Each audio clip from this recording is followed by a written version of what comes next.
Well, good morning, Drive On Wood members. Here's my modification completed on the 92 Dodge Dakota from the book.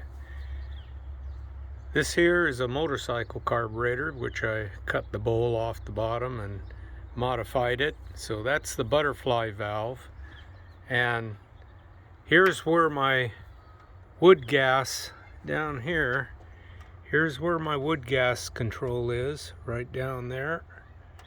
If I can get around to it here, there it is. It used to be right here.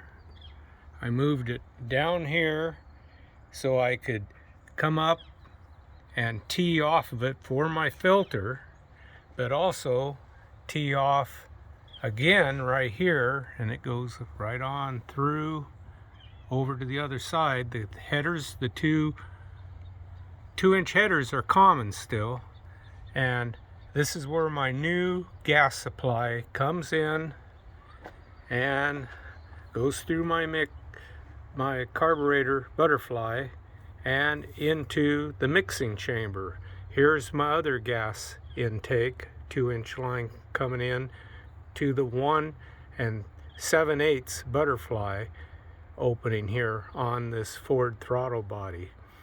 Anyway, everything mixes right there. Now, if I want to add air to my rich mixture, right here on my filter, I have my 2-inch valve. I can crack that open a little bit and bring air in to mix. Anyway, it made it a lot cleaner. By the way, right there is what came apart, and it disintegrated, shredded the belt, and made quite a mess yesterday. Anyway, I removed the piping down here that used to go out to the front of the bumper down here so I could flare. Never used it, so I got rid of it. And so all the piping has been eliminated and very clean now. I have all kinds of room in here, even a place to put my vacuum ball. And I'm really pleased how it turned out. I replaced fittings, one right here, and this one's original. But I cleaned it up quite a bit. I think I can even put the larger filter on now. By moving this back, I can put the larger filter on, like that one over there. But I really enjoy the openness now it has. It was so cluttered. I no longer have two pop-off valves. I'm relying on one pop-off valve, but I haven't had a pop-off in a while, so we'll find out if that's enough. But it seems to be leak-free. It doesn't seem to have any vacuum leaks under this area now, and that is definitely giving me a lot richer fuel mixture.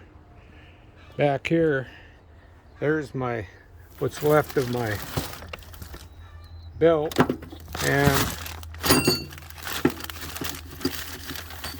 there's the pulley and parts, part of the bearing. It destroyed it. I mean, even the keeper, it destroyed it. And so my son-in-law, he had a used one up at his house, and I took that part off of it and put it on the new bearing. But that's what happens when you run something a little too long. Anyway, it was kind of funny. It squeaked a little bit before I left. I think someone was trying to tell me something, but I didn't listen. There's a little bit of a squeaking sound. I thought, oh, the alternator's going out. Wrong. Anyway, I thought I'd clean out and do an inspection. So I checking out the area there, and everything looks really good. Really good down there. You can see my char. That's where my restriction plate is. That 7¼ inch restriction plate. Everything in here, I had cleaned this all out a couple months ago, and it looks like it needs to be cleaned out again. But everything's looking good down inside. The heat shields are holding up great.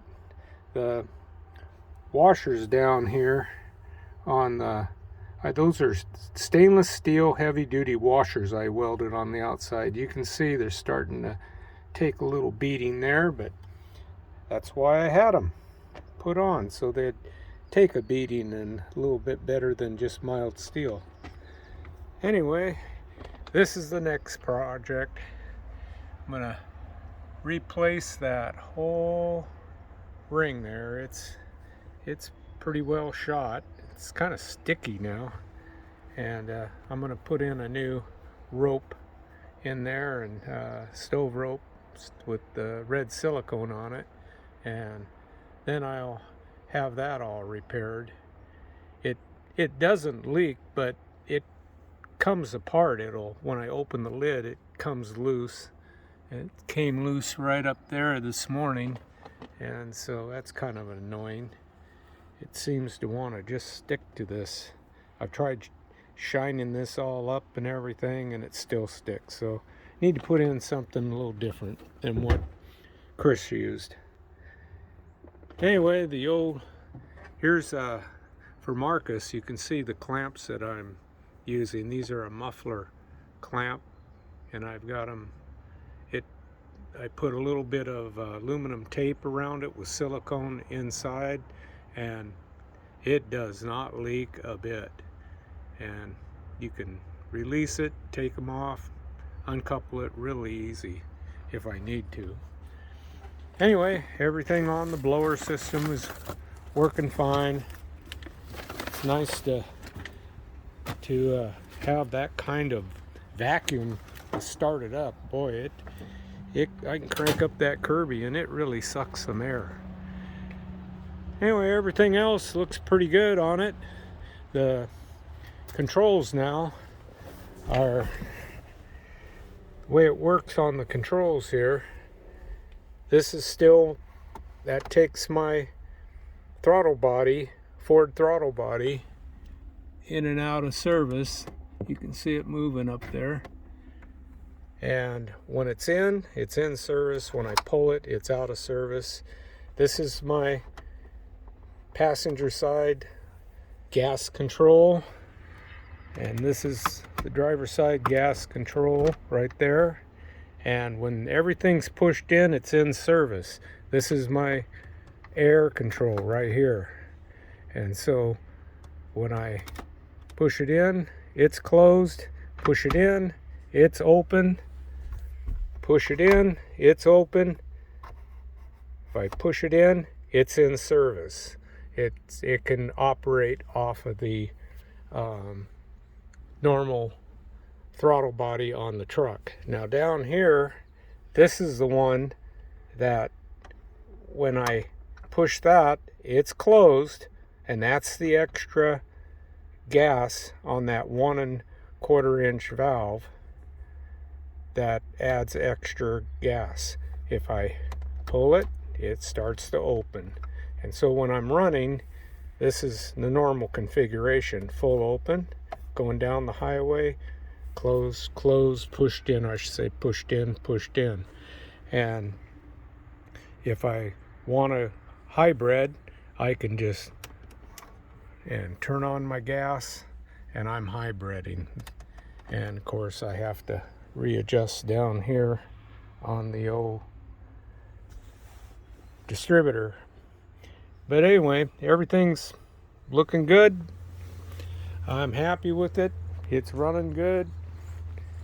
I don't think I'm going to have any more issues of lean fuel, because I'm putting that much more fuel right where I need it.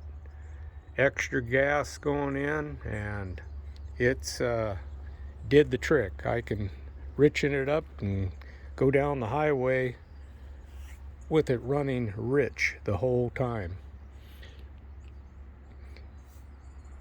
So I got to go to the shop, and I'm going to get down to the store, replace that tensioner pulley, because it's probably original, and I don't want that one to go out while I'm out on the road. So, and I bought a new belt, but I couldn't get it on, and so I'm glad that Mike had an extra old belt off the